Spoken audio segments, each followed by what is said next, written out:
Sean bienvenidos a esta primera videoclase en donde vamos a ver a detalle el aspecto de proteínas en una dieta 100% basada en plantas.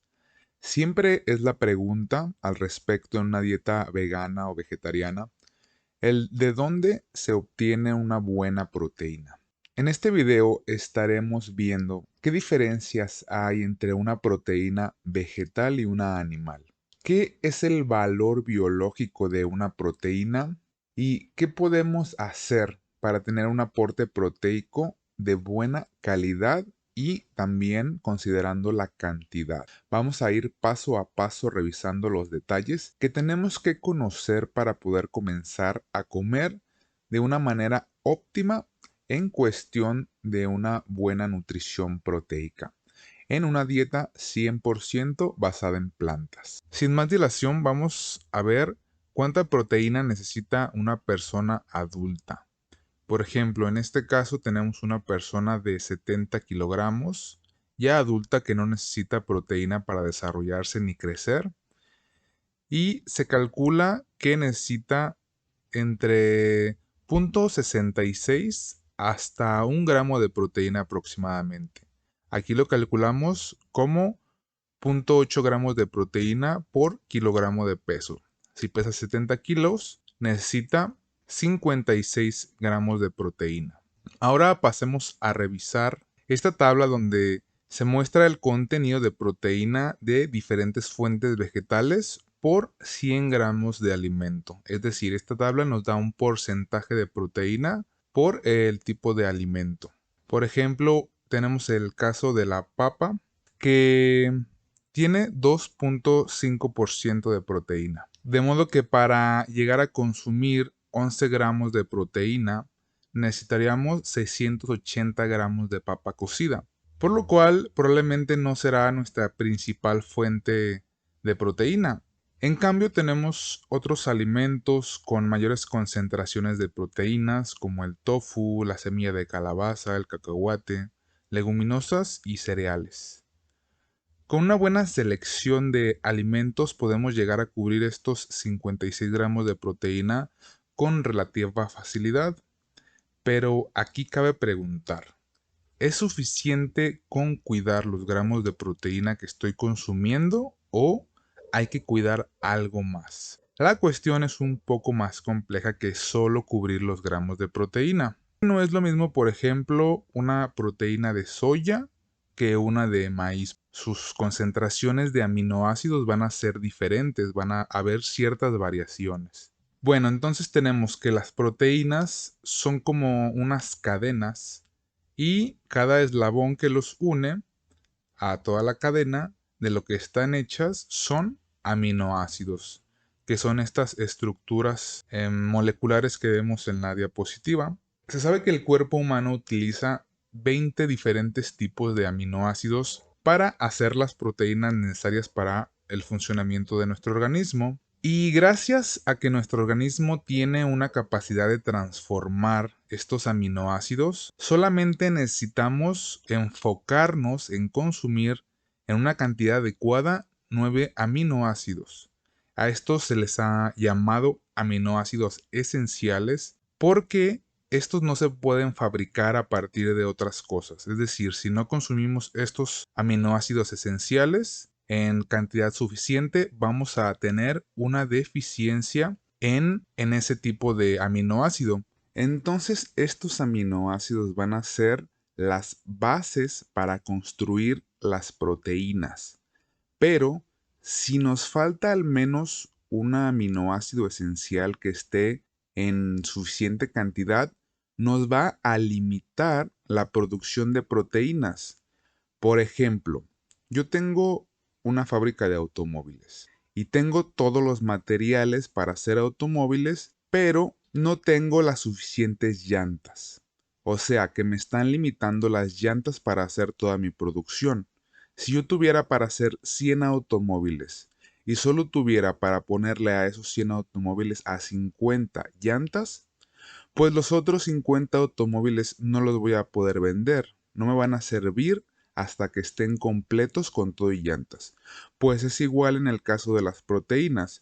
Yo puedo tener 8 aminoácidos esenciales en suficiente cantidad en mi dieta, pero si me falta un aminoácido esencial, entonces yo voy a condicionar que se generen esas nuevas proteínas por ese aminoácido que me va a limitar o a condicionar que estén pues las proteínas completas. Podríamos ver un ejemplo de esta deficiencia proteica en niños o adolescentes con retraso en el crecimiento, ya que no tienen las suficientes proteínas para generar esa nueva masa y permitir el crecimiento y el desarrollo correcto. Entonces, una proteína que contenga cantidad suficiente de estos aminoácidos se dirá que es una proteína de alto valor biológico o de buen valor biológico. Esto es que tiene suficientes aminoácidos esenciales para poder cubrir estos requerimientos. En 2013, la Organización de las Naciones Unidas para la Alimentación y la Agricultura, la FAO, emitió las más recientes actualizaciones para medir la calidad de las proteínas en nuestros alimentos. Aquí se acordó que para poder determinar la calidad de una proteína, primero se tenía que conocer las necesidades de aminoácidos que un humano tiene que consumir. Y es así que en esta tabla encontramos el resumen de la proporción de aminoácidos por gramo de proteína que sería ideal para un humano a lo largo de su vida.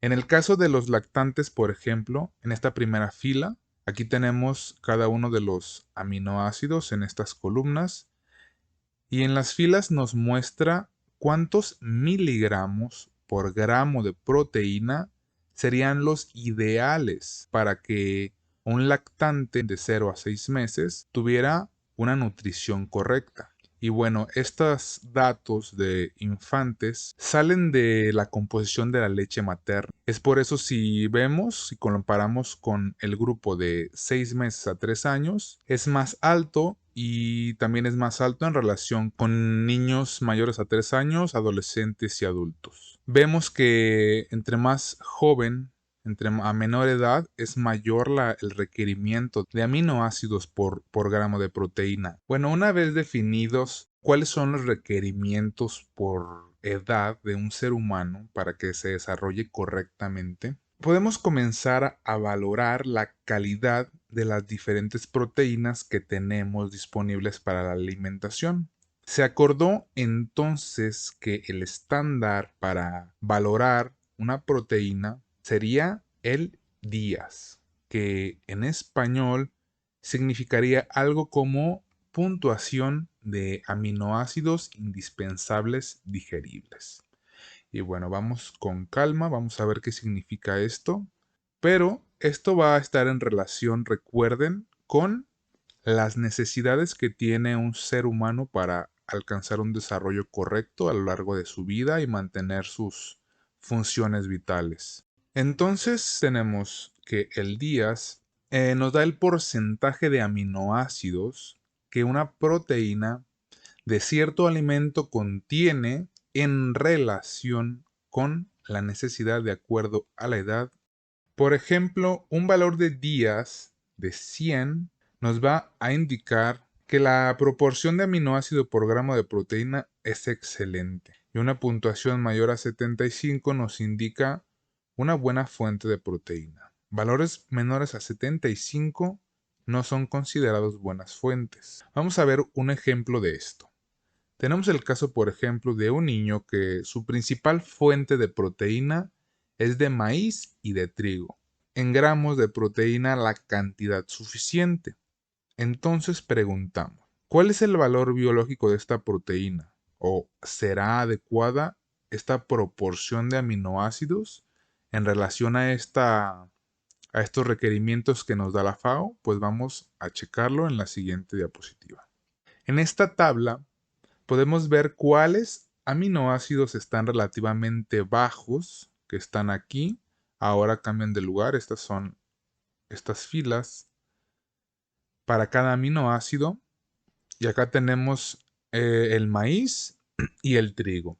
De manera general, Tenemos que en los cereales su mayor deficiencia es el aminoácido lisina. Aquí podemos ver en rojo que sus puntuaciones, por ejemplo, para lactantes es de 30%, para de 6 meses a 3 años solo cubre el 36% en relación a la proporción por gramo de proteína, y ya en personas adultas vemos que solamente alcanzaría a cubrir un 43%. En el caso del maíz, el contenido de lisina es un poco más alto, sin embargo que vemos que tampoco llega a la puntuación de 75, por lo cual esta no es una fuente buena de lisina. Tampoco es una buena fuente de metionina y cisteína, aquí podemos ver. Y sí es una buena fuente de triptófano y fenilalanina, que son los aminoácidos aromáticos, porque rebasan la puntuación de 75. Acá en el caso del trigo, vemos que la lisina es el más deficiente y después le seguiría, en el caso de los niños de 6 meses a 3 años, el segundo aminoácido más deficiente es la treonina. Sin embargo, esta se encuentra en una puntuación de 75, lo cual es considerada una buena fuente. Entonces, al aminoácido más limitado, al que está en menor concentración en determinado alimento, le vamos a llamar el principal aminoácido limitante. Entonces, ¿qué podemos hacer para que la proteína que consumamos alcance a cubrir los requerimientos de aminoácidos?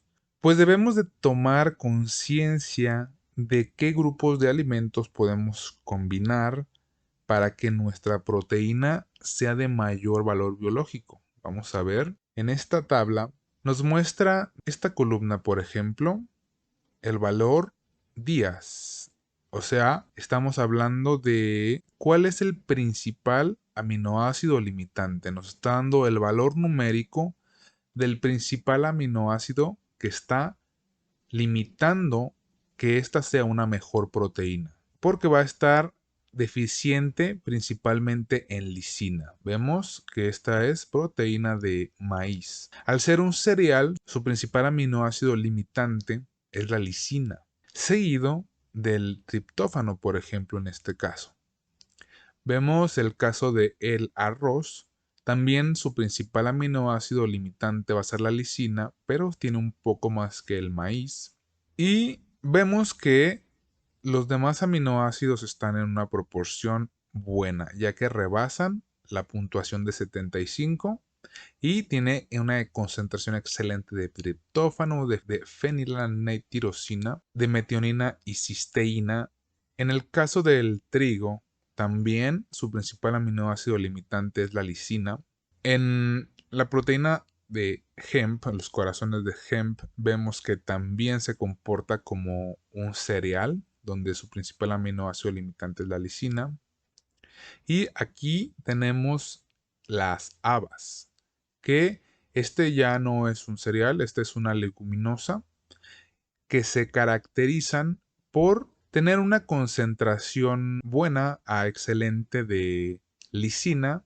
Sin embargo, las leguminosas tienden a tener deficiencias en metionina y cisteína, y vemos que en algunos casos, por ejemplo, el lupino, que también es una leguminosa, también tiene deficiencia en triptófano, y también como las habas, también es deficiente en triptófano. Vemos aquí la avena, que también es lisina, su principal aminoácido limitante porque es un cereal. También en el caso de la semilla de uva. El lupino es una especie de leguminosa y vemos que su principal aminoácido deficiente pues es la metionina, la cisteína. Le sigue el triptófano, pero vemos que no está tan bajo, casi llega a 75, casi llega a una puntuación de bueno. En el caso de los chícharos, tiene un buen contenido de lisina y uno bajo de metionina y cisteína. Sigue la regla de las leguminosas. La canola, por ejemplo, se comporta como un cereal deficiente en lisina. Y llegamos a un caso especial, que es la proteína de soya. Aquí hay que tomar nota, la proteína de soya es una de las mejores opciones que vamos a tener para tener una nutrición proteica de alto valor biológico, ya que vemos que el principal aminoácido limitante llega a 91 por sí sola la soya sin combinarse con nada, y es la metionina y la cisteína porque es una leguminosa. Sin embargo, tiene una concentración buena, ya que tiene una puntuación mayor a 75. Y recordamos que si llega a 100 es excelente. Entonces tiene concentraciones excelentes de la mayoría de aminoácidos esenciales. Por lo cual, muy recomendada la soya para poder alcanzar una nutrición proteica adecuada. Y también otro caso especial, vemos la proteína de papa. Es también incluso una proteína que se podría considerar excelente por tener una puntuación días del aminoácido más limitado de 100. Aquí vemos que se trata de la histidina. Sin embargo, en el caso de la papa, como vimos en la segunda diapositiva, solamente tiene 2.5% de proteína, mientras que el tofu puede llegar a tener hasta 15%, 17%, por lo cual sería mucho más fácil alcanzar a cubrir nuestros requerimientos de aminoácidos esenciales. Vemos el caso de la proteína de suero de leche.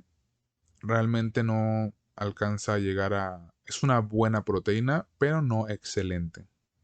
En el caso del huevo, tiene una puntuación de 101, siendo una proteína excelente. La caseína, que es una proteína de también lácteo, y la proteína de carne de puerco, pues vemos que tienen unas concentraciones mayores de aminoácidos por gramo de proteína. Y realmente vemos que pues sí hay una diferencia entre las fuentes de proteína vegetal y animal. Vemos que hay diferencias principalmente en ciertos aminoácidos, no en todos. Principalmente tendremos como limitantes la lisina, la metionina y la cisteína y el triptófano. Pero vamos a ver qué podemos hacer para ir más allá de estas limitaciones y poder con nuestro intelecto y toda nuestra voluntad a poder cambiar estas cosas. Realmente existen estrategias que nos darán una respuesta.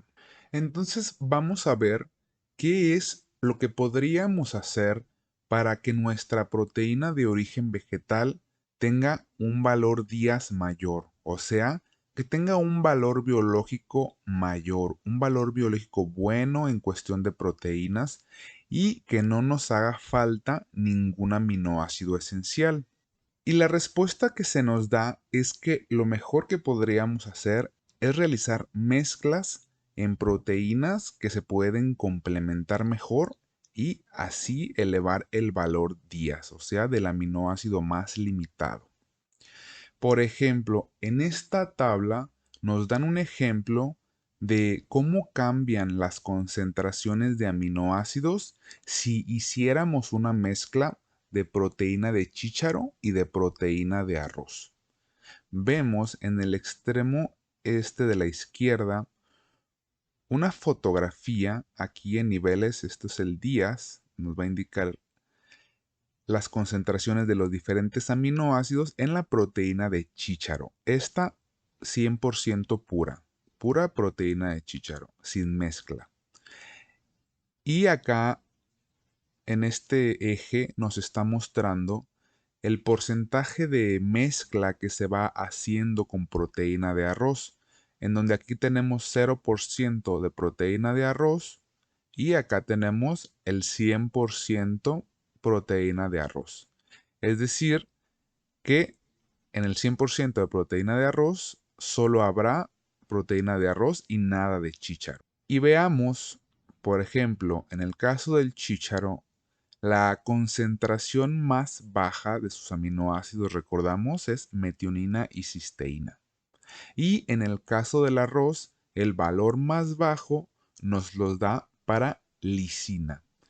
Entonces, como estas dos fuentes proteicas se pueden complementar, es decir, si yo mezclo proteína de chícharo y proteína de arroz, lo que va a suceder es que nuestros aminoácidos limitantes en ambos casos van a tender a irse a una media. O sea que se va a equilibrar este contenido de aminoácidos que nos están limitando.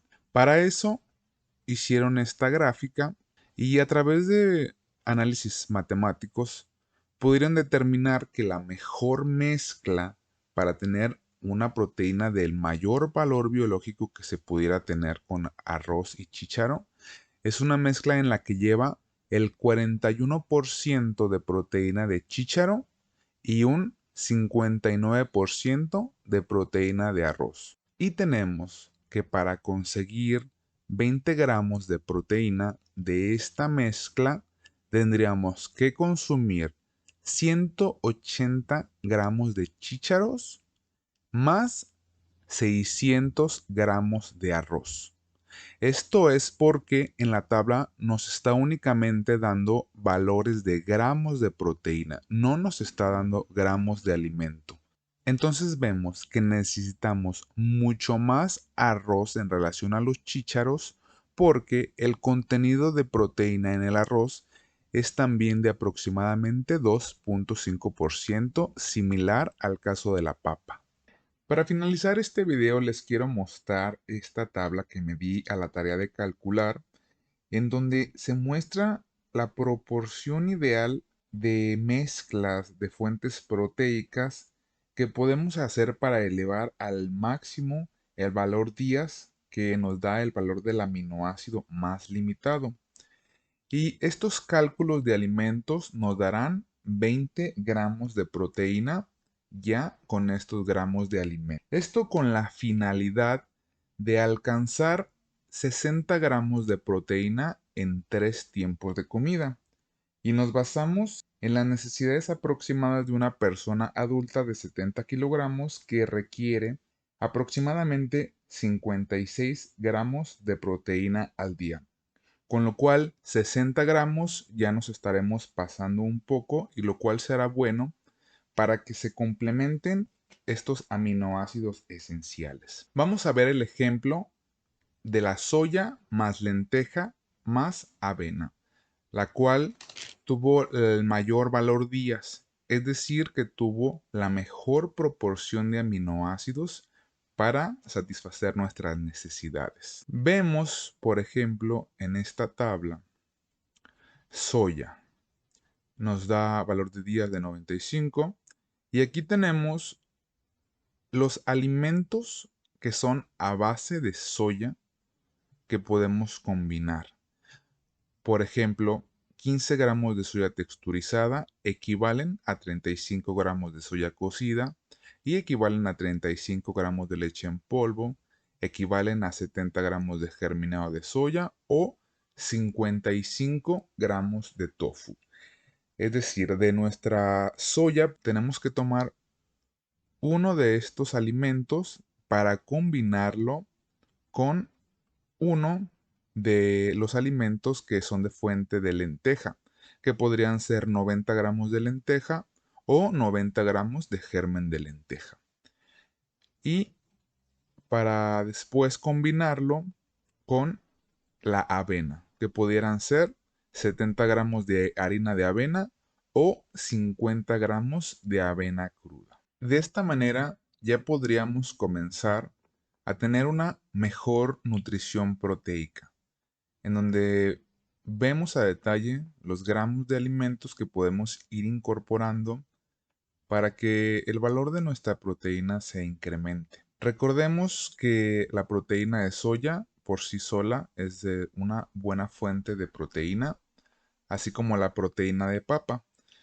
Sin embargo, como habíamos visto, esta tiene un porcentaje menor de proteína. Es de las que tienen menores porcentajes de proteína por gramo de alimento. Entonces, aquí lo que podemos hacer es principalmente realizar nuestras combinaciones y también podríamos aumentar un poco más nuestro aporte proteico. Es decir, en vez de 56 gramos de proteína que nos corresponden, lo pudiéramos elevar hasta 1 gramo de proteína por kilogramo, es decir, llegando hasta 65 o 70 gramos de proteína al día. Con esta estrategia lo que haremos es elevar en general el aporte de aminoácidos y de esta manera será menos probable que tengamos una deficiencia de aminoácidos.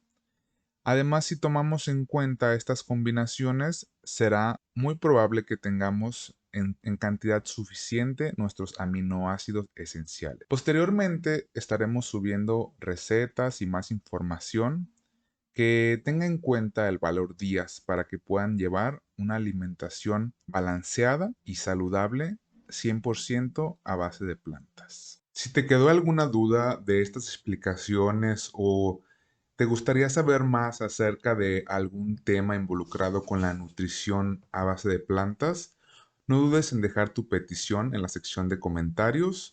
Además, si te fue de utilidad y te gustó este video, nos apoyarías mucho si compartes este video o le das like. Muchas gracias.